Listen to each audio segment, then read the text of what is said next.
Hi friends, എല്ലാവർക്കും എൻ്റെ പുതിയൊരു വീഡിയോയിലോട്ട് സ്വാഗതം. ഇന്ന് നമ്മൾ ഉണ്ടാക്കാൻ പോകുന്നത് ഒരു ബീട്രൂട്ട് പച്ചടിയാണ് കേട്ടോ. അടിപൊളി ടേസ്റ്റാണ്.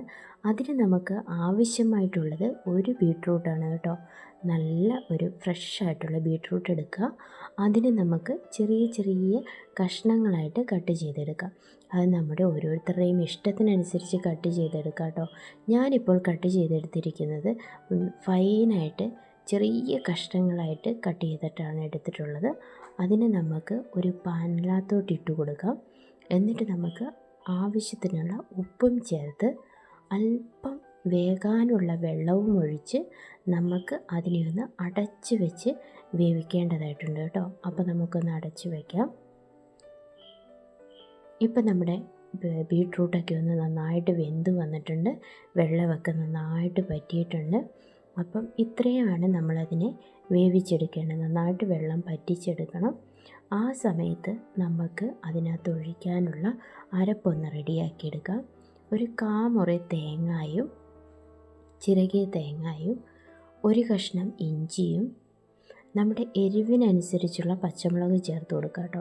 ഞാനിപ്പോൾ ഇവിടെ നല്ല എരിവുള്ള 3 പച്ചമുളകാണ് ചേർത്ത് കൊടുത്തിരിക്കുന്നത്. ഇനി നമുക്ക് ആവശ്യത്തിനുള്ള അത്യാവശ്യം ഉപ്പും ഇട്ട് കൊടുത്ത് അല്പം നന്നായിട്ട് അരഞ്ഞ് കിട്ടാൻ മാത്രം വെള്ളം കൂടി ഒഴിച്ചു കൊടുക്കാം. നന്നായിട്ടൊന്ന് അരച്ചെടുക്കാം. ഇതുപോലെ അരച്ചെടുക്കണം. എന്നിട്ട് നമുക്ക് ആ പാകം ചെയ്ത് വെച്ചിരിക്കുന്ന ബീട്രൂട്ടിനകത്തോട്ട് ഇട്ട് കൊടുക്കാം. ഇതിനി ഒരു അല്പനേരം ഒന്ന് വേവിക്കണം കേട്ടോ. അതിൻ്റെ പച്ചപ്പൊക്കെ ഒന്ന് മാറുന്നോടം വരെ. ഇപ്പം നമ്മുടെ ബീട്രൂട്ടും നന്നായിട്ട് വെന്ത് വന്നിട്ടുണ്ട്. കറിക്ക് പാകമായി വന്നിട്ടുണ്ട്. ഇനി നമുക്ക് അതിനകത്തോട്ടേക്ക് നല്ല പുളിയുള്ള കട്ട തൈരാണ് ഒഴിച്ചു കൊടുക്കേണ്ടത്. നന്നായിട്ടൊന്ന് ഉടച്ചെടുക്കണം. എന്നിട്ട് നമുക്ക് അതിനകത്തോട്ട് ഒഴിച്ചു കൊടുക്കാം. എന്നിട്ട് നന്നായിട്ടൊന്ന് മിക്സ് ചെയ്ത് കൊടുക്കാം. ഇപ്പോൾ നമ്മുടെ പച്ചടി ഇവിടെ റെഡി ആയിട്ടുണ്ട്.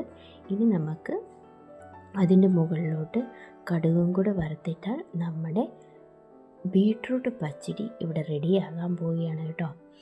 എണ്ണ ഒഴിച്ച് കടുകിട്ട് കറിവേപ്പിലയിട്ട് അതിനകത്തോട്ട് ഒരു 2-3 വറ്റൽമുളകും കൂടി ഇട്ട് കഴിയുമ്പോഴത്തേക്കും നമ്മുടെ ബീട്രൂട്ട് പച്ചടി ഇവിടെ റെഡിയായി. ആഹാ, എന്തൊരു ശേലല്ലേ കാണാൻ. അടിപൊളി ടേസ്റ്റാണ്.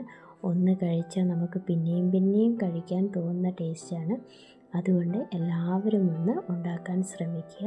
എൻ്റെ ചാനൽ ആദ്യമായിട്ടാണ് കാണുന്നതെങ്കിൽ സബ്സ്ക്രൈബ് ചെയ്യാൻ മടിക്കരുത്. അതുപോലെ തന്നെ ഷെയർ ചെയ്യാനും കമൻറ്റ് ചെയ്യാനും മറക്കരുത് കേട്ടോ.